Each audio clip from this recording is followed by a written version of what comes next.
8장 1절입니다. 요한복음 8장 1절부터 11절까지의 말씀 우리 함께 나누도록 하겠습니다. 요한복음 8장 1절서부터 11절까지의 말씀입니다.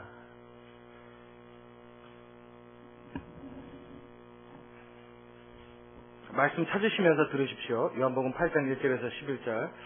제가 오늘 딱 나오는데 고기 냄새가 교회에 많이 난다고 그랬잖아요. 근데 제가 그 냄새를 맡으면서 무슨 생각했냐면 예전에 시골교회 갔을 때 생각을 했어요. 그 시골교회는 아주 작은 교회였고 의자도 없이 바닥에 앉는 교회였었어요. 근데 가운데 난방기구라고 난로가 하나 이렇게 탁 놔져 있는 거예요. 그래서 할머니들은 난로 제일 가까운데 그리고 젊은이들은 저 구석 쪽으로 이렇게 교인들이 앉아서 예배를 드렸습니다. 부흥회였는데 참 재밌는 건 그 교회 난로 위에 호일에 싸져 있는 고구마가 한 20-30개가 이렇게 얹혀져 있었어요. 꽤 많이 얹혀 있더라고요. 그래서 저기 왜 저거를 얹혀놨나 처음에 제가 의아하게 생각을 했는데 예배드리는 내내 고구마 냄새가 예배당에 가득한 거예요. 근데 여러분 고구마 향이 좋잖아요. 구운 고구마 냄새 참 냄새 좋습니다. 게다가 마침 배고파질 때라 예배를 드렸는데 침이 꿀떡꿀떡 넘어가는 게 그 냄새가 그렇게 좋았던 기억이 나요. 그런데 재미난 건 그 냄새가 좋았던 것만이 아니라 예배 중에 근데 그 목사님이 그렇게 가르치셨나 봐요. 찬송 부를 때나 기도 부를 땐 절대 아무도 손을 안 대요. 근데 설교를 딱 시작하시니까 교인들 한두 분씩 특히 옆에 앉아있는 할머니들은 하나씩 꺼내서 깝니다. 그래서 옆으로 전달을 해줘요. 그러면 설교 듣는 내내 하나씩 까서 드시는 거예요. 교인분들이. 근데 그 광경이 너무 좋아 보였어요. 저는 그게 잊혀지질 않아요. 그래서 참 좋다. 집에 온 것 같다 하는 느낌이 들어요. 꼭 할머니가 그 고구마 까주시면서 할아버지가 이야기해 주시는 것처럼 그렇게 예배를 드렸어요. 근데 재미난 건 그날 하나님이 얼마나 가슴을 뜨겁게 하시는지 성도들이 다 울음바다가 됐어요. 근데 어떤 청년이 하필이면 그 순간에 고구마를 딱 자기 차례가 온 거예요. 그래서 할머니가 넓게 까놓은 고구마를 딱 받아들면서 한 입을 탁 베물었는데 그 순간에 하셨던 어떤 목사님의 말씀이 가슴에 확 와닿은 거예요. 이 청년이 우는데 참고로 여자였습니다. 여자 청년이었는데 얼굴도 곱상하게 아주 예쁘게 생긴 청년이에요. 근데 그 청년이 한 입을 딱 물은 채로 그래서 울기 시작했는데 이 옆에 입술 옆으로 고구마가 이게 이렇게 여러분 상상 가시죠? 어떻게 됐는지 그 뭔지 아시죠? 꼭 뭐 같아 보이는지 대충 상상 가시죠? 이게 이렇게 삐져나오는 거예요. 그런데 나중에 보니까 이 고구마하고 눈물하고 범벅이 돼가지고요. 입에 고구마가 취감이 돼가지고 그리고 고구마를 내려놓고 입에 고구마 문채로 우는 거예요. 기도하느라고. 제가 그 모습을 보면서 얼마나 감동을 받았나 몰라요. 하나님의 나라는 이렇지 않을까. 물론 고구마에 비할 수 없겠죠. 그 고구마 굽는 향에 비할 수 없겠죠. 천국에 갔을 때 그리스도로부터 풍겨지는 그 아름다운 향은 이 세상의 어떤 향과도 비교할 수 없는 줄로 믿습니다. 천국에 올라가서 하나님을 예배하는 그 예배의 감격은 이 땅에서 도무지 맛볼 수 없는 영혼의 감격인 줄로 믿습니다. 그 상상을 하면서 얼마나 좋던지요. 이곳이 작은 천국이로구나 생각한 적이 있습니다. 우리 교회도 그런 예배 되길 소원합니다. 오늘 식사를 하고 왔는데 마음이 먹어서 기쁜 것이 아니라 이 교인들과 함께하는 이 순간이 얼마나 감사하고 기쁜지 모르겠어요. 여러분 하나님께서 주시는 큰 은혜로 저와 여러분 모두가 더 강한 힘으로 결속되기를 주의 이름으로 축원합니다. 그렇게 되길 소원해요. 여러분 말씀 다 찾으셨죠? 자, 요한복음 8장 1절로 11절의 말씀 우리 한 절씩 교독하겠습니다. 요한복음 8장 1절부터 제가 먼저 읽겠습니다. 예수는 감남산으로 가시다.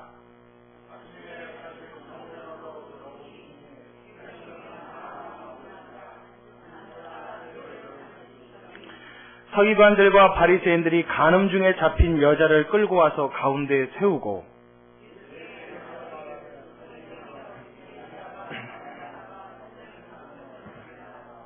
모세는 율법에 이러한 여자를 돌로 치라 명하였거니와 선생은 어떻게 말하겠나이까?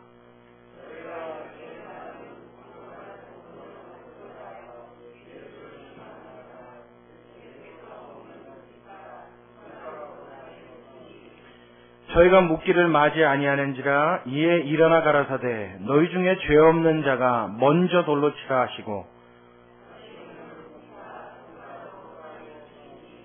저희가 이 말씀을 듣고 양심의 가책을 받아 어른으로 시작하여 젊은이까지 하나씩 하나씩 나가고 오직 예수와 그 가운데 섰는 여자만 남았더라.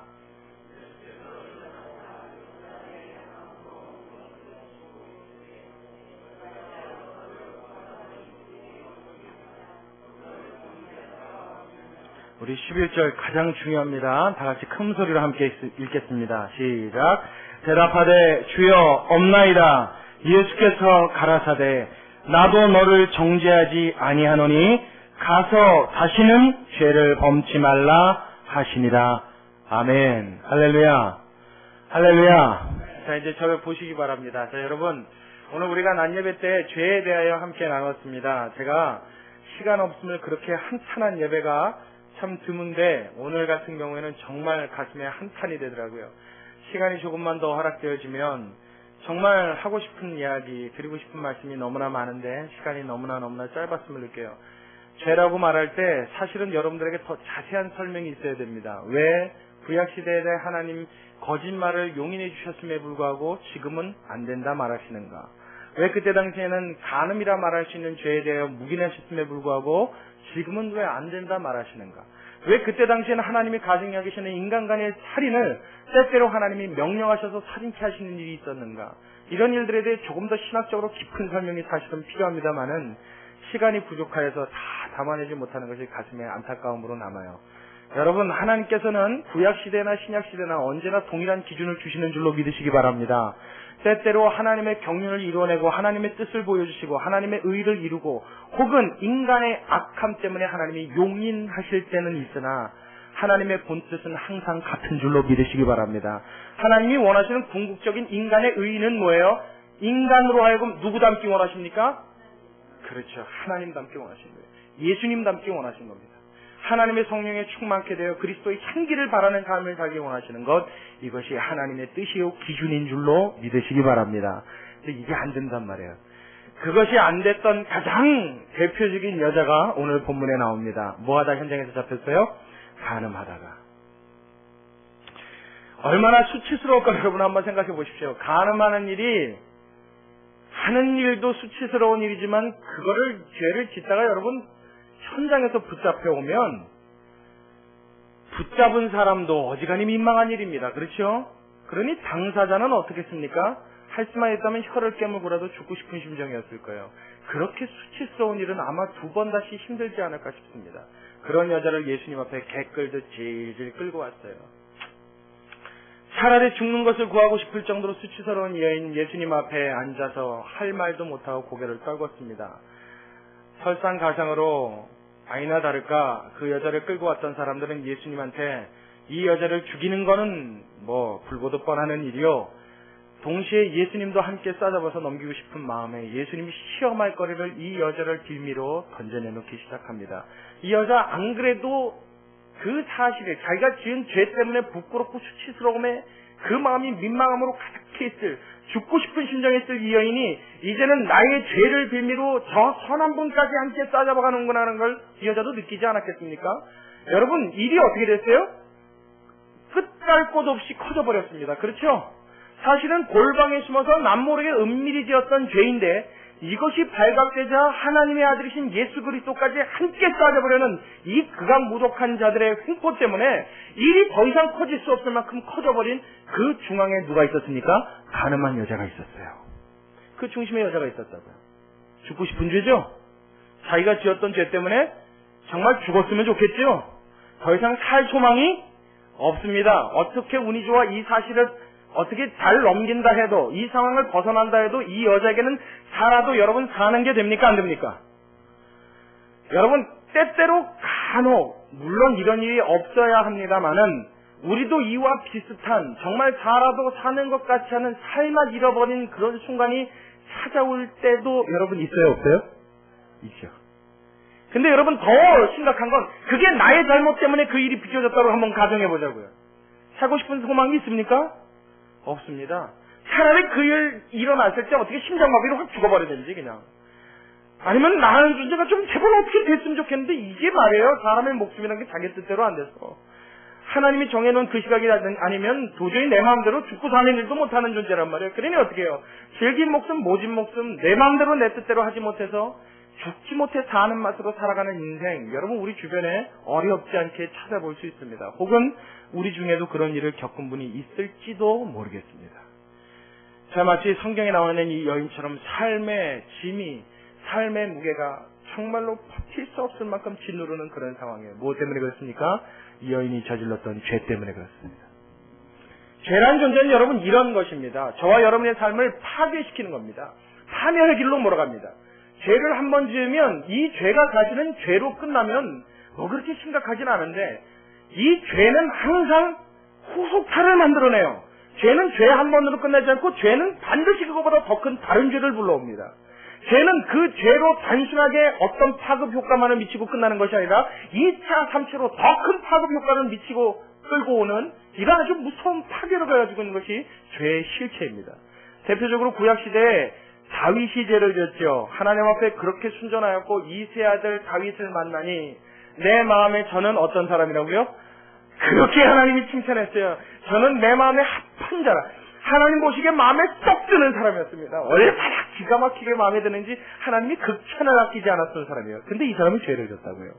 우리아의 아내 누구요? 밧세바. 오늘 저녁에 물어보는 질문은 특별히 여러분 잠을 들지 않게 하기 위한 제 배려입니다. 어려운 질문 안 드릴 테니까 열심히 대답하십시오. 밧세바의 아내 우리아. 아니죠. 우리아의 아내. 일부러 그런 거예요. 우리아의 아내 밧세바를 취했단 말이에요. 목욕하는 장면을 보고 아유 눈이 어두워져 버렸어요. 그러다가 몹쓸 짓을 저지르고 난 다윗이 하나님 앞에 이 범죄함으로 너무나 가슴 아파했습니다. 근데 어느 때에 가서 막 가슴 아파했느냐? 그 죄로 인하여 2차, 3차의 죄를 더 저지르고 그것을 인하여 하나님 앞에 더 이상 용인되거나 용서받거나 구제받을 수 없는 인간이 극악무도한 모든 형국을 다 드러내고 난 이후에야 그것이 들키고 나서 하나님 앞에 가슴 찢는 일이 있었어요. 이게 무슨 말이냐면 처음에 우리아의 아내 밧세바를 취하고 난 다음에 하나님 앞에 바로 엎드린 게 아닙니다. 범했는데 남편 있는 여자를 취하고 났는데 간음죄를 저질렀는데 어머나 덜커덕 무슨 일이 일어났어요? 이 여자가 임신을 해버렸단 말이에요. 그 한 번의 실수로 아이를 뱄다고요. 하나님의 정하신 하나님의 기름 부은 사람이요 이스라엘 다스리는 왕이 남편 있는 여자를 강간해서 임신을 시켰다는 소문이 퍼지면 어떻게 되겠습니까? 왕권이 뭐 그때 당시에는 왕이 원하는 여자에 얼마든지 취할 수 있지만 그 한간을 떠도는 수군수군함이 뒤로 돌아서 한 바퀴를 돌면 왕권이 땅에 떨어지고 자기가 우습게 될 거라는 것은 아주 기정사실이었습니다. 그래서 그 사실을 은폐하고 싶어서 어떻게 해요? 전쟁에 나가 있는 전쟁터에 한참 전쟁 중이었던 우리아를 불러드립니다. 그래서 어떻게 해요? 집에 들어가서 편안히 쉬라고 휴가를 내주죠. 그래서 그때 아내하고 잠자리를 하고 나면 그 애가 누구의 애라고 그러려고? 남편의 애라고 그러려고. 그러니까 2차의 죄를 집니다. 이 2차의 죄는 뭐요? 지금으로 말하면 사기죄에 해당됩니다. 네, 거짓말이죠. 거짓말도 이렇게 질 나쁜 거짓말은 여러분 형이 큽니다. 그래요 안 그래요? 네. 법 공부하잖아요. 그래요 안 그래요? 똑같은 거짓말에도 질이 나쁘면 더 형이 크잖아요. 아주 질 나쁜 거짓말을 합니다. 사기에 해당되어지는 거짓말이죠. 근데 여러분 그게 먹혀요 안 먹혀요? 안 먹힙니다. 이 우리아가 얼마나 충신이었는지 내 동료가 전장에 나가 피 흘리고 있는데 나는 내 아내의 품에서 잘 수 없습니다. 그러고는 왕궁의 뜰에 앉아 기둥에 기대어서 노숙을 합니다. 이럴 때는 좀 덜 충성해도 고맙겠는데 에? 그만 왕이 충신을 만나고 나니까 이 거짓된 왕이 이 지저분한 왕이 졸지에 자기 미천이 다 드러나 버렸어요. 그렇죠? 이건 빼도 박도 못하는 상황이 됐습니다. 도저히 어떻게 못할 것 같아요. 그래서 어떡합니까? 이 사실을 아예 전부 다 은폐시키려면 저놈의 입을 막아야겠다. 그래서 어떻게 해요? 전장으로 나가서 싸울 때 가장 깊숙한 곳에 들어가 우리아만 남기고 퇴각하라는 명령을 내립니다. 그래서 그 말을 들은 군대 장관이 그대로 이행해서 결국 우리아는 어떻게 돼요? 전장에서 죽임을 당하고 말죠.